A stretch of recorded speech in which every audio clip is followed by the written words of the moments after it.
Ошо жегем документтер жасап турган жолдор менен бизден үйдү талашып алган. Биздин ата журтубуз биякта. Сен кайсы үйдө жашайсың? Мен аркы чоң үйдө 26-үйдө жашачумун. Байкем 24-үйдө жашачу. Бир короодо 2 үйдө 24-26 болуп. Соттошуп келгенде 24-үйдү бошоп бергиле дегенде байкем бошоп берген. 24-үйдү бошоп берип квартирага чыгып кеткен байкем.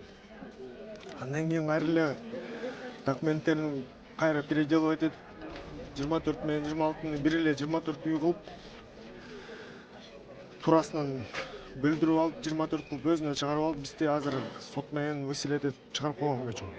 Бар 26-үйдүн салына баштаганда паама жазылып чечими бар. Бизде колдо жок да ал чечим, жоголгон мурду эле. Жоголгонбу же ушул Айдырбекке макулдуктан алып кетип калганбы ушул чоң үйдүн проектиси үйдө эле болчу да ошо үйдөн дагы ошо проект жок болуп калган да. Биз айыл өкмөтүнөн даже бизди пропискадан алып салыптыр, биз жок. Пропискадан да чыгарып койду. Өмүр бою эле ушул жерде пропискада туруп, ушул жерде төрөлүп өсүп, чоң апам Артур байкем үчөөбүз ушул жерде жашаганбыз. Канча балаң бар? 2 балам бар. Канчада балдар? Улуусу 3 жашта, кичүүсү 1 жашта. Бара турган жериң бар белең? Бара турган жер жок анда.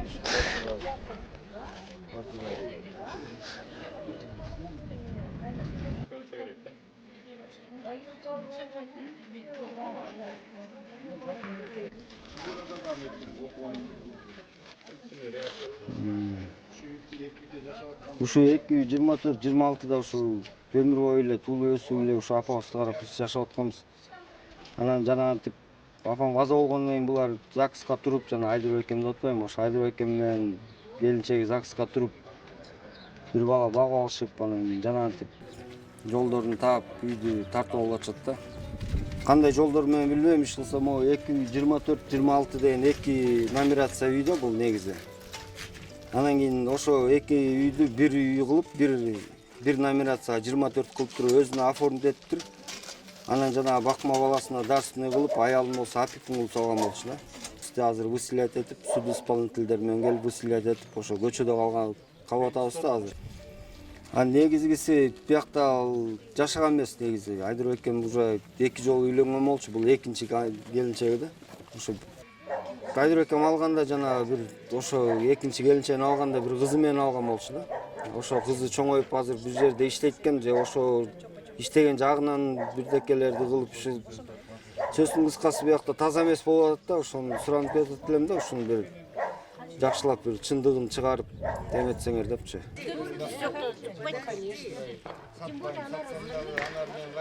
Подожди, не тарахти много.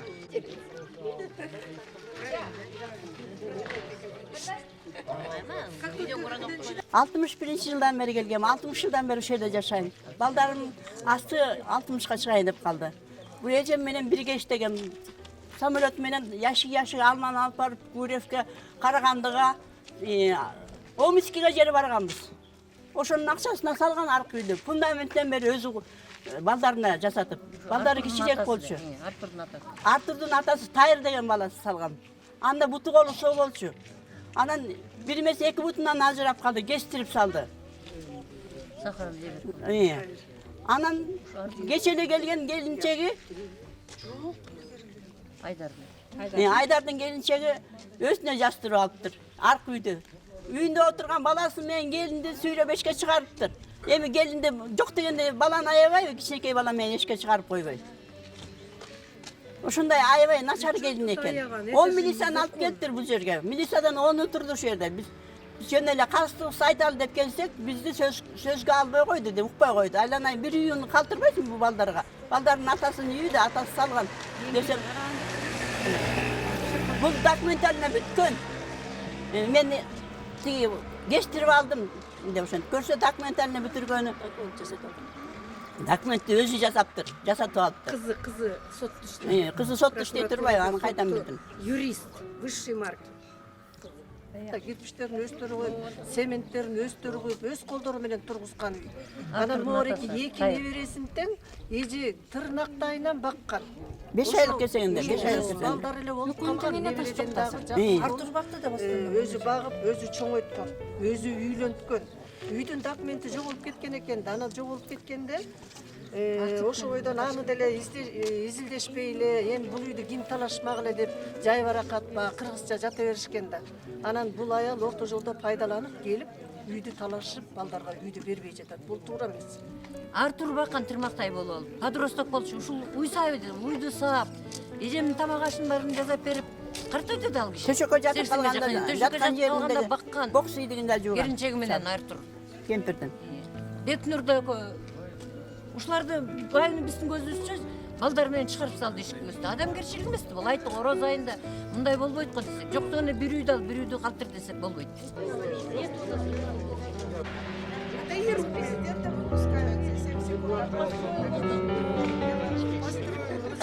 Эми минтип көчөккө келген эме келип туруп минтип экөөнү тең мындай чыгарып атат. Баягы күнү биз кетип калгандан кийин тиги бакуш 2 баласы менен жаш келинди сүйрөп чыгарып коюптур. Бул туура эмес да. Чабалчыда бул 10 киши келиптир. Милициялар менен. Милиция 10, жалаң Ана мынакей милиция 10. карыялар, апаларыбыз баш болуп айтты, ай кой, ороз айтты, антпе, мындай сүйлөсөңөр болот десе, эч ким эч уккан жок, ажылдап баарыбыздан тең беттен алып, эч ким эч уккан жок. Кыскасы анын тиешеси да жок. Мындай мен бирок сүйлөп коеюн. Сагит эжем өмүр бою ушул жерде жашаган. Мен келгениме 40 жыл болду. Менин кайненем экөө бир тууган болчу. Биз постоянно келип турчубуз. Ушу 2 тырмактай бала эле бакты. Ал эжемдин да көп баласы өтүп кетти. Булар да жетим калды. Анан ушуларды багып өстүрдү. Эми эстесем ыйлагым келип атат. Анан бул үйдү Артурга берем деп айтып жүрчү. Могул үй Айдарды колчу. Ай Айдар, көрүп атсаң кел. Кудай урбасын сени, кел. Келип балдар менен ынтымакташып үйдү бөлүп ал, менин айтарым. Адамгерчилик болсун эми ороз айында. Чыгарба балдарды. Балдардын каргышы. Балдардын каргышы урбасын. Келгиниң адамгерчиликке келгиле, бир туугандыкка кел. Тууганын балдары го бир Келишип туруп бөлүп ал, Айдар мени угуп атсаң. бир үйдө чындап келсе. Аял айдап чыгат бул тандалгандан кийин. Айдар мен Муну сатат. жетип эле турат. Эгер жашай турган болсо ичиндеги буюмдарды эшикке чыгарып атты да. Биз ой 10 киши менен келиптир, чабалчыдай болчу. 10 милиция. 10 милиция. Это что мы действительно знаем. Мен, наверное, больница. Сотку беріп, а все началось с документации. Они все в госрегистре подделали все документы на земельные доли. А это, оказывается, касается ее дочки.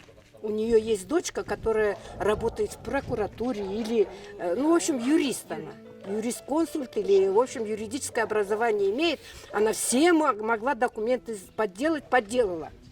И вот эти земли, которые багара, там такие поливные земли, они сделали, соединили все документы. И немелердин, балдардын да немесini долясын неме кылып алган. И как там после это получилось, это неизвестно. Азыр Айдарды айтып атат уже не в таком положении, что он не может за себя отвечать. Значит, она не может принимать решения, в суд подавать или что-то делать, если он такой.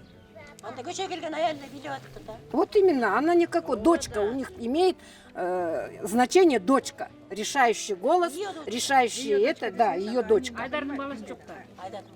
Айдар никогда не был женат. Если вот мындай чукуса, он никогда не был женат, у него ни детей, ни жены не было. Он сам по себе каякта жүрсө, өзүгө хан, өзүгө бий болуп жүргөн. Энесиге карабай, атасыга карабай, өзү менен өзү болуп. А аларды мына кичине балдар караган.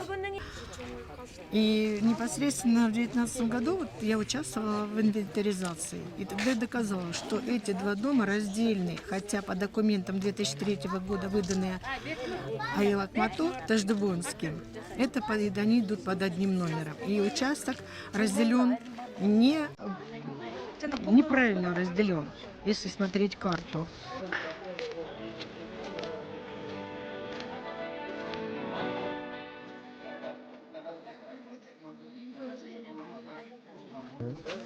Менин атым Кундашев Эмил, ушул айылдын тургуну болом. Ушул талаш үйдүн кошунасы болом. Ушул бала кезимден бери билем бул үйдү.